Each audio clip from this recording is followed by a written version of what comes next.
how do you get people more deeply connected with your universe? We're trying to make it innovative, we're trying to make it accessible, and by introducing story and a narrative thread through the whole Infinity multiplayer experience is something that we really wanted to put a lot of attention and detail into. If it's a universe that everybody wants to be really excited about, it's got to grow and evolve beyond just an incredibly balanced suite of mechanics. It's got to speak to fantasy and what people want and what they expect.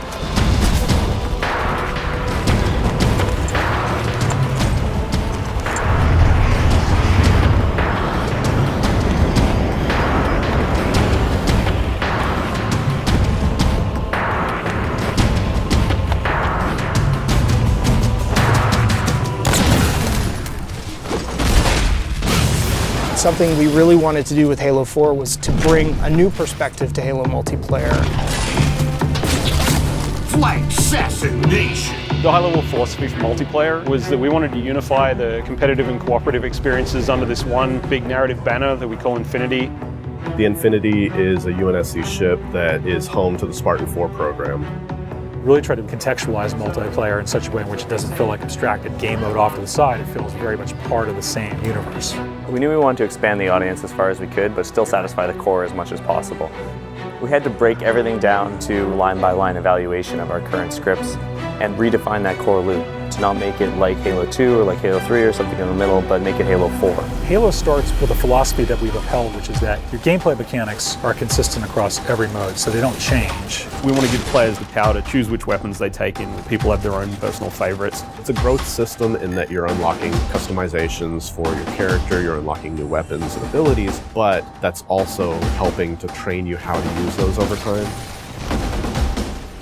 You have armor abilities and armor mods, which are sort of under the hood modifications to your armor that give you abilities, give you passive changes. And then that completely fit in with our new scoring system. There's a lot of actions players take in multiplayer that contribute but don't necessarily put a score on the board. Because of the objective medals and all the extra ways you can score in a match, no players are finishing the game with a 0. Hail Mary. So one of the big things for us was making sure that people felt involved, felt like they could always contribute in some sort of way. You're getting rewarded for teamwork, your style, your kills, your assists, the objectives you complete. And as you do that, you're going to get medals that fill up your ordnance meter. Ordnance ready. Once your ordnance meter fills up, the UNSC Infinity gives you 3 rewards you can choose from. Those are going to be power weapons, power-ups, or grenades, and you can call them down right to you. Request confirmed. We've added what we're calling a situational record. That's a replay of the person that just killed you and how they killed you. It just adds a bit more information for players. The matchmaking system has evolved to let us join in progress. Overall, this means players will be getting into games faster and more often. So the new CTF really focuses on trying to encourage a little more team play. In the past, there was a lot of dropping of the flag and changing of roles.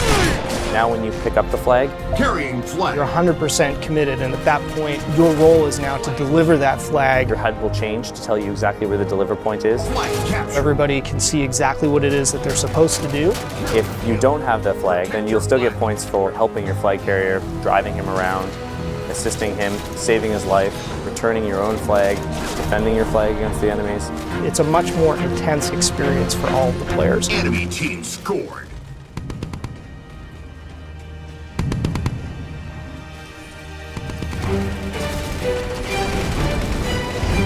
Probably the biggest focal change is that we're trying to build more vehicle-friendly maps, and then to go with that, we've got a new mode called Dominion. Dominion is everything we loved about big team battle mixed with objective-based gameplay. You have lots of vehicles, big power weapons, large maps, but now there's bases. As you reinforce the bases, then shields will come up, or you'll be able to activate turrets to kind of reinforce those locations. It's kind of like territories, but with a little bit more of a twist. Territory control. One of the biggest challenges was trying to get vehicle and infantry play to work really well on a large map that had a lot of interior space.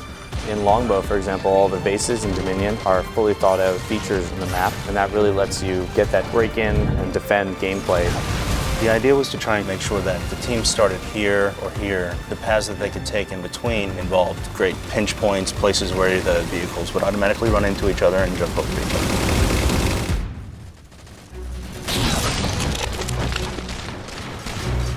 Whenever we start a space, we need to concentrate on a few key things. One is that there's distinct landmarks everywhere you look, so you can orient yourself and you never get lost while you're playing. Two is that whenever you're moving from location to location, if you're jumping across a gap, that none of those jumps feel frustrating.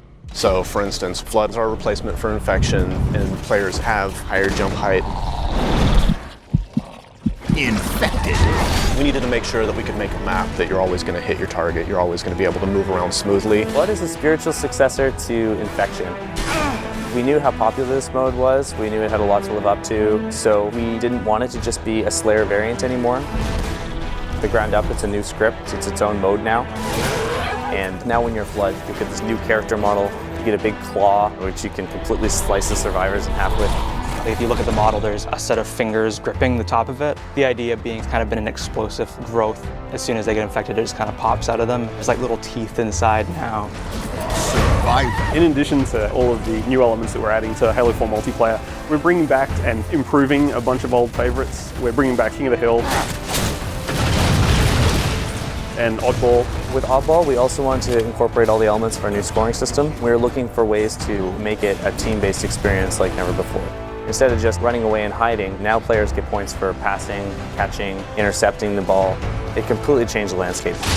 We're working with Certain Affinity to build content for multiplayer. It's a pretty huge undertaking. Certain Affinity's been a great partner to 343 for many years. They worked with us on the Defiant map pack and Halo Anniversary. For Halo 4, they helped us with a bunch of multiplayer and Forge maps. And one of those maps will have a Griffball core in it. Gain the lead. Forge is our toolset that allows players to customize their own levels. So we give multiple spaces that each have unique components that you can kind of mix and match to make your own layouts. We felt like a previous permutation of Forge wasn't necessarily the most accessible. The biggest thing for us was trying to increase the speed at which you can build things. We have a lot of new components. First is a magnet system, which makes it easier to line up pieces to each other. You see these little guys over here. These are hand-placed magnet points. Based on these points, you toggle it in the game and you can actually snap pieces together. Another thing that we have is the duplicate object tool. So if someone has a crazy idea, you can just place something. Oh, I have a mongoose, I can make 6 more of those. Whenever you exit your editing mode, you'll end up seeing shadows cast on the pieces that you placed.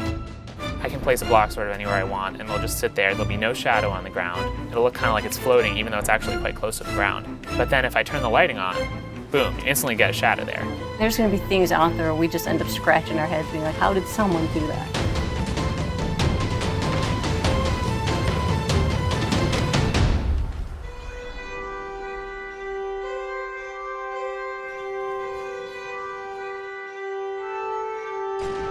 In the tradition of remaking maps, we've chosen to do Valhalla, and this time we're calling it Ragnarok.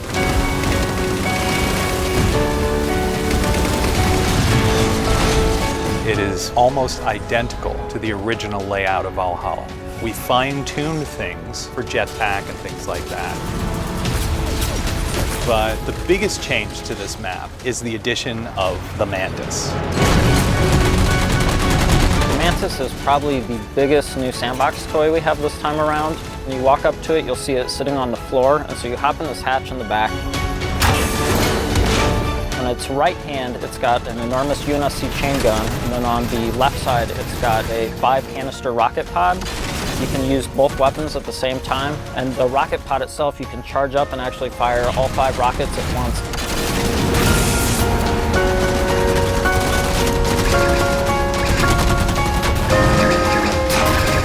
The other thing that's really sweet with it is it has a melee stomp.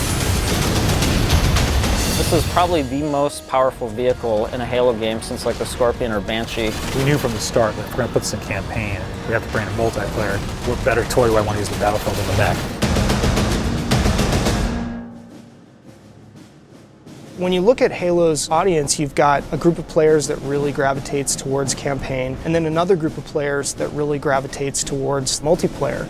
The idea of knitting together the narrative and this gameplay experience was the genesis of where Spartan Ops came from. The narrative thread through Spartan Ops is absolutely huge. 6 months after the events of campaign are over, the crew of the Infinity is going down to investigate Requiem. Some of the old hands here know what you're in for. The rest of you, you're due an education. Each week you have a new episode of the series that's continuing to tell this evolving story.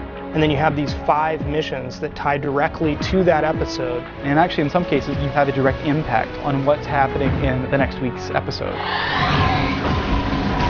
Don't relax yet. You've got more hostiles headed your way. They're both creative challenges and production challenges. One is it's just a huge amount of content. We have, 50 missions that we're developing over the 10 weeks of the Spartan Ops season. We only have this much space, we only have this much RAM, we only have this much bandwidth. So we had to do a lot of technical trickery so that everything that we wanted to accomplish was able to happen. We want you to feel invested as part of the story. We wanted players to feel like they're accomplishing something. You rise up through the ranks, and once you get up to 50, we have what are called specializations. Specializations are kind of the end game for your Spartan career. Each specialization has an armor set, a bunch of emblems, an armor skin, and probably the biggest thing is that you can also unlock an extra armor mod. You can actually have a little gameplay item. Are you a vehicle guy? Are you a sniper? Are you someone who wants to level up faster? We actually have a mod that lets you earn XP a bit faster. It's more about specializing how you play at that point rather than the core gameplay mechanics being modified. So all the choices that you're making carries into the Spartan Ops experience. I'm going to tune in every week. We'll experience the story together for the first time as friends, and then we'll go play together as friends. And so this sort of new version of the water cooler. Spartan Ops will be one of those pinnacle moments for us in the franchise of creating new expectations for gamers and really delighting people with just great new functionality.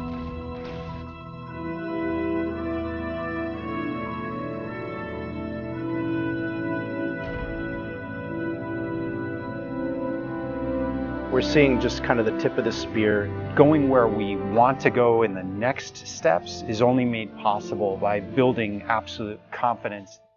A hero is someone who's action even though they have something to lose. You gotta have the gumption. You gotta have the confidence to go after it. No matter how deeply we explore the universe or how much detail that you find out about aspects of the universe, it's still bigger and more mysterious than any amount of information could ever give us. And I think that's how the real universe is. I'm super excited about where this game has evolved to. There's so much variation at all levels of the game that make it infinitely replayable. People play it and they say, man, that's great, I just want one more game, and another one, and just keep going. It has been sort of this puzzle that's come together person by person.